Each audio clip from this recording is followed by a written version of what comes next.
অতি দুঃখ এবং আফসোসের সাথে জানাচ্ছি যে আমরা বলারডাফা গ্রামের একজন বাসিন্দা জনাব সুলেমান মিয়া সাহেবের বাড়িতে গতকাল রাত আনুমানিক ৩টার দিকে একটা অগ্নিকাণ্ড ঘটে। এই অগ্নিকাণ্ডকে আমাদের গ্রামবাসীর পক্ষ থেকে অনেক চেষ্টা করা সত্ত্বেও আমরা এটাকে রোধ করতে পারি নাই। কিন্তু একটা অমানবিক দৃষ্টান্ত স্থাপন করেছে আমাদের পাশাপাশি প্রজেক্ট নেফকো মোটরচক তাপবিদ্যুৎ কেন্দ্রের আধিকারিকগণ। আমাদের বহু আশা এবং কাঙ্ক্ষিত আশা ছিল যে আমাদের সয় সম্পত্তি সব কিছু হারিয়েও আমরা এখানে নেফকো প্রজেক্টকে করার জন্য আমাদের সহায় সম্বল যতটুকু ছিল সব দিয়েছিলাম। আমাদের এলাকার উন্নতি হবে, আমাদের এলাকার গরিব ঘরের ছেলেরা চাকরি বাকরি পাবে, অর্থনৈতিক উন্নয়নে হবে। কিন্তু গতকালকে আমরা একটা উপলব্ধি করতে পেরেছি যে এখানে এই নেফকো প্রজেক্টে একটা ফায়ার ব্রিগেড আছে।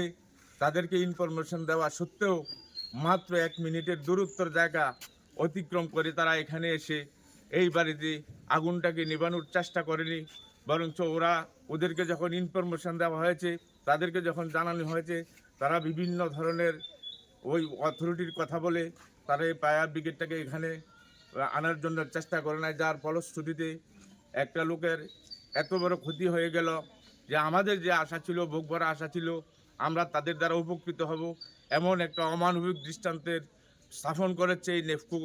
এই নেফকোকে কেন্দ্র করেই আমাদের এলাকার যত মানুষের ক্ষতি হয়েছে, আমার মনে হয় আজকের দিনে যদি আমরা হিসাব করি অন্তত 500 কোটি টাকার সম্পদ এই গ্রামবাসী এই নেফকোকে দিয়েছিল। কিন্তু এই নেফকোতে একটা ফায়ার ব্রিগেড এখানে বলারডাফার 1 মিনিট দূরত্বে এসে এখানে আগুনটাকে নিভানোর চেষ্টা করে নাই। আমরা বলারডাফা গ্রামের পক্ষ থেকে, গ্রামবাসীর পক্ষ থেকে আমরা তীব্র ধিক্কার এবং নিন্দা জানাই। আমরা আশা করব এই রাজ্যের মানুষ, এই আপামর জনগণ এবং রাজ্যের সরকারের যারা আছেন, আপনারা অবশ্যই এটার উপরে তদন্ত করবেন।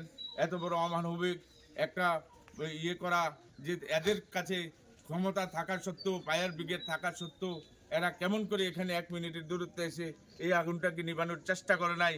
আমরা কিন্তু আমাদের বিবেকের কাছে এবং তাদের বিবেকের কাছে আমরা প্রশ্ন ছুড়ে দিলাম যে আমাদের আগামী দিনে এই নেফকো প্রজেক্ট আমাদের সামনে আছে।